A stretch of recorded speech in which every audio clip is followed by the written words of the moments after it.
नमस्कार. आज मी तुम्हाला तहान लाडू भूक लाडू ज्याला म्हणायचे आई लहानपणी तो करणार आहे.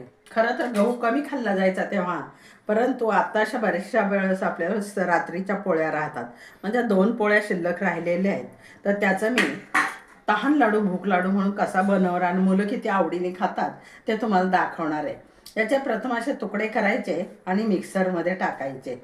हे पहा, या ठिकाणी या मिक्सरमध्ये मी टाकलेत आणि कुस्करा त्याचा करून घ्यायचा.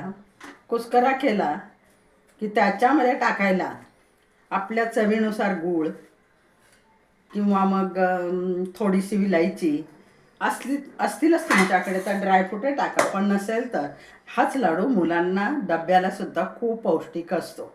तर पहा, मी आता बनवते. हे मिक्सरमध्ये फिरवून घेतलं, कुस्करा झालेला आहे.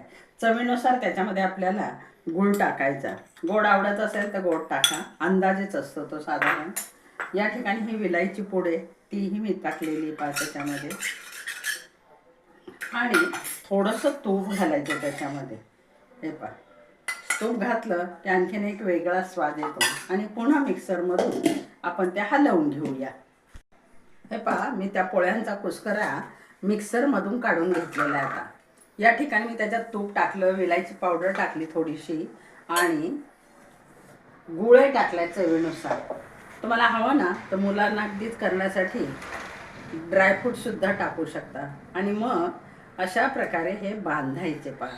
तर असे हे लाडू मुलांना डब्याला दिले किंवा आपणही सकाळच्या वेळेला नाश्त्याला म्हणून जर वापरले तर चांगले असतात. आणि अन्नही वायाला जात नाही. अन्न हे पूर्ण ब्रह्म आहे. हे पहा, हा मी लाडू तयार केलेला आहे. असे सर्व लाडू बांधून घेणार आहे.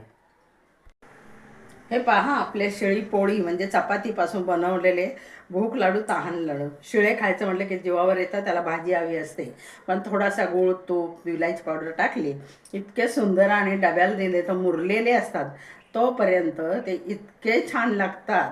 मुरलेलं मटा मुलं खातात. तुम्ही नक्की करून पहा. करतात बऱ्याचशा गृहिणी, पण आपलं अन्नही वायाला जात नाही आणि विशेष म्हणजे मुलांची भूक पण भागवली जाते. धन्यवाद.